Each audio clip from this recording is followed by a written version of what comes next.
ஸ்ரீ மகாகுருப்யோ நமः. ஹரிः ஓம். சதாசிவசமாரம்பாம் சங்கராச்சார்யமத்யமாம் அஸ்மதாச்சார்யபர்யந்தாம் வந்தே குருபரம்பராம். GeM TV நண்பர்களுக்கு எனது வணக்கங்கள்.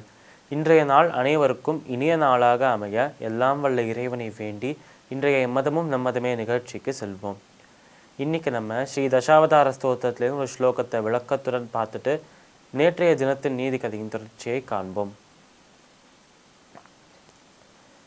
क्रोधाग्निं जमदग्निपीडनभवं सन्तर्पयिष्यन् क्रमात् अक्षत्रामिह सन्ततक्षय इमां त्रिसप्तकृत्वक्षितिं दत्त्वा कर्मणि दक्षिणां वचनतामास्कन्द्य सिन्धुं वसन् அப்ரம்மண்யமபாகரோத்து பகவான் ஆப்ரம்மகேட்டம் முனிஹி.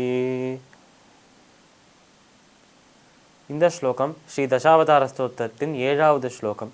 இந்த ஸ்லோகத்தில் பரசுராம அவதாரத்தை பற்றி நம்ம தேசிகன் வர்ணித்து சொல்கிறாராம். பெருமாள் பரசுராம அவதாரம் எடுக்கும்போது அந்த ஒரு அவதாரத்தை அனுபவிக்கிறாராம் தேசிகன் இந்த ஸ்லோகத்தில். அப்பா அவர் சொன்ன விஷயங்கள் என்ன என்றால், குரோதாக்னிம் ஜமதக்னி பீடன பவம் சந்தர்ப்ப இஷ்யன் கிரமாத். இந்த ஒரு அவதாரத்தில் அவர் என்ன பண்ணார் என்று சுருக்கமாக பார்த்தோம் என்றால், ஜமதக்னி என்ற ஒரு முனிவருக்கு பிள்ளையாக பிறக்கிறார், மகனாக பிறக்கிறாராம் பரசுராமர் என்ற அவதாரத்தில் பெருமாள். இப்படி ஜமதக்னிக்கு பிள்ளையாக பிறக்கும்போது ஒரு நாள் இந்த ஒரு பரசுராமர் தூரமாக இருக்கும்போது அந்த சமயத்தில் ஜமதக்னியோட ஆசிரமத்திற்கு கார்த்திய வீரார்ஜுனன் என்ற ஒரு அரசன் வராராம். இப்படி கார்த்திய வீரார்ஜுனன் என்கிற அந்த அரசன் அங்கே வந்து அந்த முனிவரை அவமதித்து விட்டு செல்கிறாராம். ஒரு கர்வத்திலும் ஒரு செருக்கிலும், இவ்வளோ பெரிய அரசன் வந்திருக்கேன், அந்த நேரத்தில் நீ தியானம் செஞ்சுட்டு இருக்கியே, கொஞ்சம் கூட எனக்கு கவனிக்க மாட்டியா, உனக்கெல்லாம் எதுக்கு இந்த முனிவர் பதவி, என்ன செஞ்சுட்டு இருக்க என்று அப்படி இப்படி என்று அவமதிக்கிறாராம் நம்மளோட கார்த்திய வீரார்ஜுனன் நம்மளோட ஜமதக்னியை. இதை நம்மளோட பரசுராமரின் ஒரு நண்பன் பார்த்து கொண்டு பரசுராமர் கிட்ட போய் சொல்கிறாராம். உடனே கோபம் வர்றது தான் நம்ம பரசுராமருக்கு. அந்த இரவே போயிட்டு கார்த்திய வீரார்ஜுனனை வதம் செய்கிறாராம் நம்மளோட பரசுராமர். இதை கேட்ட உடனே இந்த ஒரு செய்தி அந்த கார்த்திய வீரார்ஜுனன் மகன்களுக்கு தெரிந்த உடனேயே, அவர் ராஜா, அவரோட மகன்களாக இருக்கும் இளவரசர்களுக்கு தெரிந்த உடனேயே அந்த இளவரசர்களெல்லாம் அடுத்த ராத்திரியே நம்ம பரசுராமரின் தந்தையாக இருக்கும் ஜமதக்னியை வதம் செஞ்சிடறாலாம். இப்படி செஞ்ச உடனேயே கோபம் வர்றது தான் நம்ம பரசுராமருக்கு. அவருக்கு வந்த கோபம் எப்படி இருந்தது என்றால், குரோதாக்னிம் என்று ஆரம்பிக்கிறார் இந்த ஸ்லோகத்தில். ஒரு அக்னியை போல, ஒரு நெருப்பை போல, தீயை போல இருந்ததாம் அந்த கோபம். அந்த தீக்கு இந்த மகன்களும் இதற்கப்புறம் வரப்போகிற 21 தலைமுறை உள்ள ராஜாக்களும் தான் இரையாக இருப்பா என்று அனைவரையும் வதம் செஞ்சுட்டு இறுதியில் இந்த பாரதத்தின் தென் திசைக்கு சென்று தென் திசையில் தான் செய்த அந்த ஒரு 21 வம்சங்களை வதம் செஞ்சாலும் அப்படி செஞ்சு கிடைச்ச அந்த ராஜ்யம் எல்லாத்தையுமே கஷ்யப்ப முனிவருக்கு தானம் செஞ்சுட்டு தன்னோட கோடாலியை அந்த கடலில் வீசுகிறாராம். கடலில் வீசும்போது அந்த கோடாலி விழுந்த இடத்துலேருந்து ஒரு புது நிலம் எழுந்து வர்றது தான். அந்த நிலத்திற்கு தான் பரசுராம கஷேத்திரம், பரசுராம தேசம் என்ற பெயராம். அதுதான் கேரள பிரதேசம் என்று சொல்லி கேரளா மாநிலமாக இன்னைக்கு இருக்கு என்று சொல்கிறான். இப்போ அந்த பரசுராமரை பற்றி இவர் சொல்கிற விஷயம் என்ன என்றால், குரோதாக்னிம் ஜமதக்னி பீடனபவம் சந்தர்ப்ப இஷ்யன் கிரமாத் அக்ஷத்ராமப்பி சந்ததக்ஷயிமாம் திரிசப்த கிருத்வக்ஷிதம்.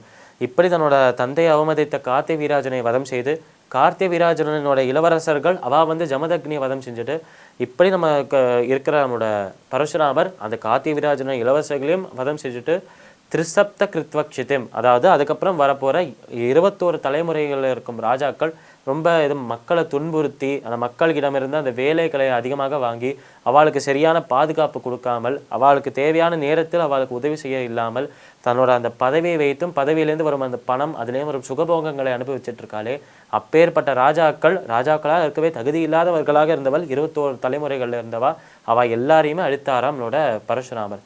இப்படி செய்து இந்த விடத்தில் தர்மத்தை ஸ்தாபனம் செய்தாராம் நம்ம பரசுராமர். திரிசப்த கிருத்வக்ஷிதம் தத்வா கர்மணி தட்சிணாம் வச்சனதா மாஸ்கந்திய சிந்தும் வசன். இப்படி இந்த அரசர்கள் எல்லாரையும் வதம் செஞ்சுட்டு வந்தால் அவர்கள்கிட்ட இருக்கும் சொத்து, அவர்கள்கிட்ட இருக்கும் கஜானா, அவர்கிட்ட இருக்கும் அந்த ராஜ்யம், இது எல்லாமே பரசுராமர் கைக்குள்ளே போகிறதாம்.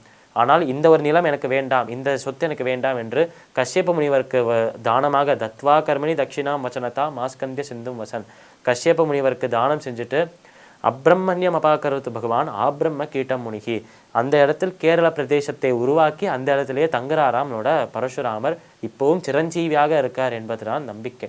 அப்போ ஏற்பட்டு இருக்கும் அந்த பரசுராம அவதாரத்தில் வந்த பெருமாள் ஆபிரம்ம கீட்ட முனிகி, ஒரு சின்ன புழுவிலேருந்து ஆரம்பித்து பிரம்மா வரைக்கும் அனைத்தையுமே காத்து கொண்டு வருகிறார்.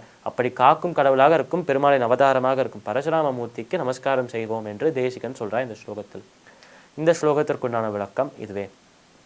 இப்போ நம்ம நேற்றைய தினத்தின் நீதி கதையின் தொடர்ச்சியை காண்போம்.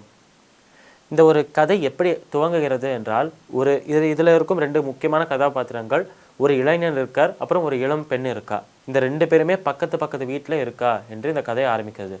இப்படி இந்த இளைஞர் இருக்காரே, இவர் ஒரு பெரிய எக்ஸாமுக்கு, ஒரு பெரிய பரீட்சைக்காக ரெடி ஆகிட்டு இருக்கார்.